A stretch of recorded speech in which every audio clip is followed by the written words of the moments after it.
Oke. Saya lagi di mana ya? Banyak bunga bagus-bagus.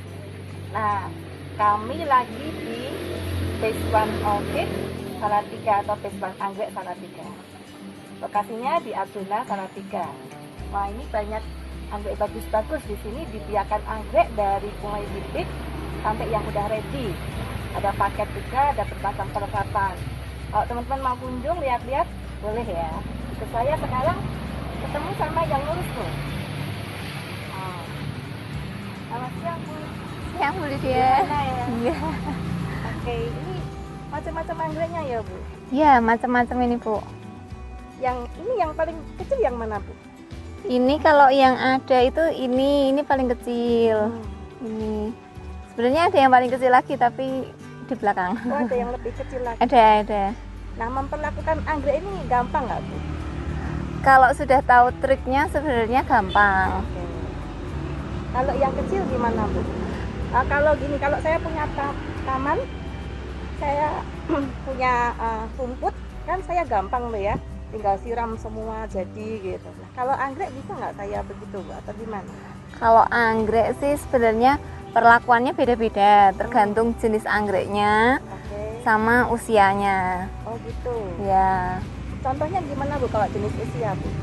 Kalau yang misalkan yang ini jenisnya anggrek dendro. Ini masih hitungannya masih seedling ya, masih bibit bayi. Ini kalau pemberian pupuknya sih yang beda-beda. Kalau yang buat yang seedling biasanya kandungan NPK-nya berbeda. N-nya lebih banyak biasanya untuk ini, untuk seedling. Kalau yang biasa gini kita pakainya pupuk yang NPK-nya yang komposisinya seimbang biasanya gitu. Jadi kalau saya punya bibit yang baru beberapa bulan dengan yang udah berbulan-bulan, itu treatmentnya beda ya? Beda. Tergantung dari penggunaan pupuknya, nanti komposisinya masing-masing. Selain dari komposisi yang harus berbeda, ada lagi nggak kalau lihat usianya? Kalau lihat usianya sih nggak ada, cuma yang pasti kalau biasanya sih saya model simple gitu ya. Yang penting medianya apa, terus berbunga, usia gitu aja sih. Kalau gitu, kalau yang kayak ini medianya kan kaliandra sama areng. Jadi kalau misalnya medianya udah kering, berarti boleh disiram minimal sehari sekali gitu. Tapi kalau misalkan medianya kan macam-macam. Kalau medianya yang menyerap air, ya kalau medianya masih basah nggak usah disiram. Pokoknya pemupukan seminggu 2 kali. Ya, tadi ketemu Bu Yohana ya. Saya ngobrol sedikit gitu soal cara merawat anggrek. Dan ada yang menarik, bahwa ternyata anggrek itu tidak bisa diperlakukan sama ketika usianya berbeda. Terutama soal pemupukan. Dan karena saya awam dengan agro, mungkin kita pikir sama gitu ya, cara perawatannya sama. Tapi ternyata tidak juga. Hanya selain anggrek ini ternyata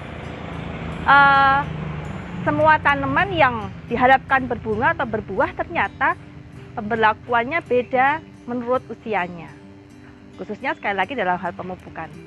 Nah, ini menarik gitu karena bagi saya mengingatkan saya akan bagaimana kita memperlakukan anak.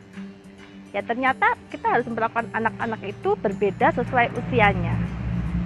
Maksudnya pengasuhan yang diberikan, fokus perhatiannya harus memperhatikan perbedaan usia mereka. Anak itu ada sejak di dalam kandungan ya.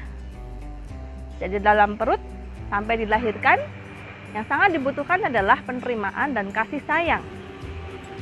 Ketika sudah dilahirkan, ada kontak mata, komunikasi, itu harus dilakukan. Nah, yang menarik ketika anak-anak mulai menginjak usia prasekolah, ini biasanya mereka mulai belajar berbicara, ingin tahu segala sesuatu. Nah, sering mungkin tidak sadar orang jengkel ketika anak-anak itu aktif, tanya-tanya terus, dan ingin tahu segala sesuatu, membongkar segala sesuatu, latih, mengambil, melepasin mainan begitu ya. Nah, ini harus diingat bahwa di usia ini memang Tuhan karuniakan mereka keinginan untuk bereksplorasi. Energinya juga sedang kuat. Maka bicaranya kenceng gitu, bahkan teriak-teriak. Dan eksplorasi ini memang Tuhan kasih untuk mereka belajar mengenal kehidupan, mengenal lingkungan, dan semua hal termasuk konsep-konsep benda gitu ya, dan seterusnya. Maka anak-anak di usia ini biasanya akan banyak bertanya, ini apa, itu apa gitu. Nah, penting untuk ngerti usia mereka supaya kita nggak memperlakukan salah atau mengasuh dengan salah. Banyak orang yang bilang, wah cerewet kamu, nggak usah nanya gitu ya, diem aja deh nanti gitu. Atau kita nggak menjawab karena mungkin kita memang sedang capek, ditanyain terus atau apa gitu. Tapi kita harus ngerti bahwa memang ini di usia mereka bereksplorasi untuk tahu, paham, dan seterusnya. Jadi yang perlu dilakukan adalah memberi ruangan untuk mereka bereksplorasi, mencari tahu, dan menjelaskan apa yang perlu mereka ketahui. Hindarilah kata-kata yang membuat anak berhenti bereksplorasi, baik dengan bertanya atau dengan melakukan sesuatu. Nah, di tahap perkembangan anak selanjutnya sesudah preschool biasanya mulai masuk ke sekolah ya. Umumnya di usia 5-6 tahun. Di situ sudah beda lagi gitu, yaitu anak-anak mulai tadi eksplorasi, belajar mengetahui sesuatu, konsep-konsep dan seterusnya. Sekarang belajar eksperimentasi. Mereka mau nyoba. Gimana sih cara buat teh? Gimana ngambil air? Gimana menyirami sesuatu gitu. Jadi di situ seperti tadi konsepnya sama. Dukung sesuai kebutuhan usia perkembangan seperti itu. Jadi hati-hati mengekat atau memotong perilaku yang mungkin bagi orang dewasa mengganggu gitu ya, seperti kok ikut-ikutan mencuci mobil gitu misalnya, atau kita khawatir nanti kalau dia bawa air tumpah gitu. Padahal memang masa-masanya mereka butuh bereksperimen.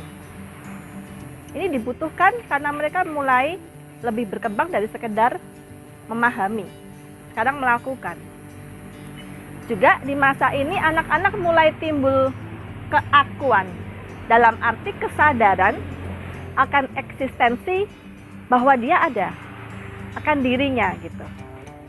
Makanya sering anak-anak suka diperhatikan, ingin berhasil gitu ya, ingin dipuji, dan termasuk ingin melakukan sesuatu itu sendiri gitu.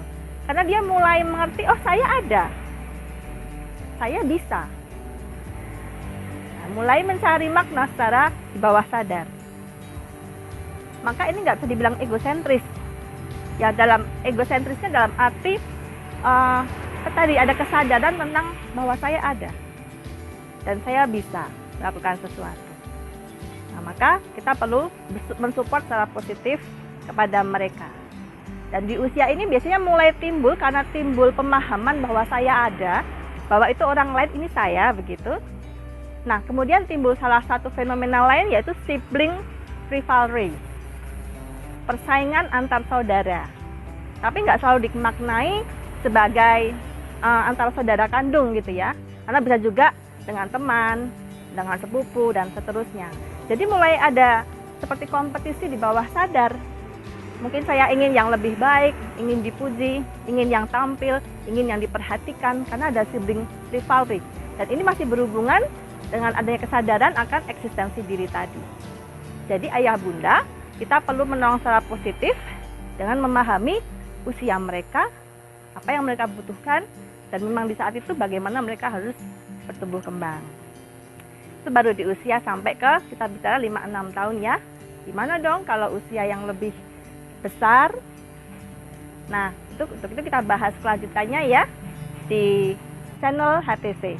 Tetap ikuti kami dan sampai jumpa di lain kesempatan. Silahkan mampir ke Salatiga dan Kebesaran Orchid Salatiga. Salam dari HTC.